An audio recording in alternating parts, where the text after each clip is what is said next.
అందరికీ నమస్కారం. నా పేరు ఎస్ ప్రజ్ఞ. నేను ఏపీ రెసిడెన్షియల్ స్కూల్ గురుకుల పాఠశాలలో 9వ తరగతి చదువుతున్నాను. నేను ఈరోజు కంప్యూటర్లో ఎక్సెల్ నేర్చుకున్నాను. ఎక్సెల్లో ఇప్పుడు మీకు టోటల్, యావరేజ్, మినిమమ్, మ్యాక్సిమం అనేది చెప్పబోతున్నాను. ముందుగా నేను టోటల్ చేసుకుంటున్నాను. టోటల్ దగ్గర పెట్టుకొని ఆల్ట్ = నొక్కి ఎంటర్ నొక్కితే ఆటోమేటిక్గా మనకు టోటల్ అనేది వచ్చేస్తుంది. తర్వాత దీన్ని ప్రెస్ చేసి ఇక్కడ ప్లస్ పాయింట్ అనేది ఉంది కదా, దీన్ని 2 టైమ్స్ క్లిక్ చేస్తే మనకు అందరి మార్క్స్ అనేవి వస్తాయి. తర్వాత యావరేజ్ కూడా యావరేజ్లోకి వెళ్తాము. యావరేజ్కి వెళ్ళిన వెంటనే = కొట్టి టోటల్ని ప్రెస్ చేస్తాము.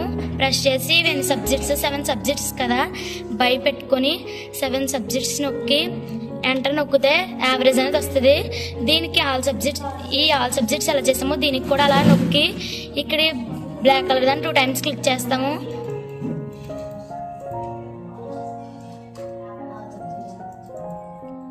క్లిక్ చేసాము. ఇప్పుడు ఎలాగ వచ్చేసింది. తర్వాత మినిమంకి వెళ్తాము. మినిమంలో = కొట్టి MIN కొడతాము. కొట్టి షిఫ్ట్ బ్రాకెట్ కొట్టి ఆల్ సబ్జెక్ట్స్ సెలెక్ట్ చేస్తాము. చేసి ఎంటర్ కొడితే మినిమం అనేది వస్తుంది.